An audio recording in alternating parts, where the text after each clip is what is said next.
येऊन काही करू दे. काहींनी येऊन इथं सांगितलं की महायुती हे ते. आता मी काही उत्तर त्या गोष्टीवर दिलं नाही. पालकमंत्री म्हणले की बाबा महायुती आहे आणि आम्हाला कमी लेखू नये. आमचं कधीच तुम्हाला कमी लेखायचं नाही, पण आमचं एवढंच म्हणणं आहे ते पत्रकारांना पण मला सांगायचं की जसं भास्कर पाटणमध्ये निर्णय होईल तसा निर्णय मेढ्यामध्ये होईल. आमचं म्हणणं एवढंच आहे की पालकमंत्र्यांनी पाटणमध्ये महायुतीचा निर्णय मग करावा आणि मग आम्हाला सांगावं इथं की महायुती आहे, तुम्ही त्याप्रमाणे वागा.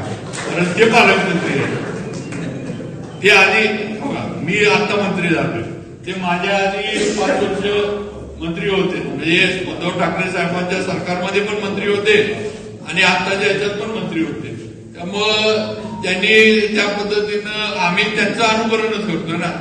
मंत्री म्हणून कसं काम करायचं आम्ही त्यांच्याकडनं शिकलोय.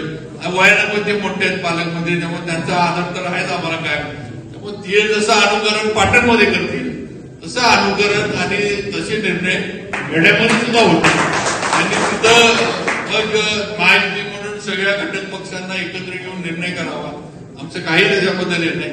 नंतर त्या पद्धतीने आम्ही निर्णय करू एवढंच या निमित्तानं सांगतो.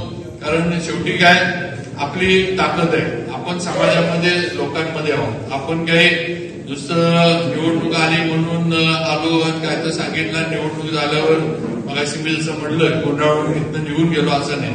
आपण प्रत्येक विषयासाठी, प्रत्येक प्रश्नासाठी, प्रत्येक कामासाठी आपण सगळेजण एकत्र येतो, वेळ देतो.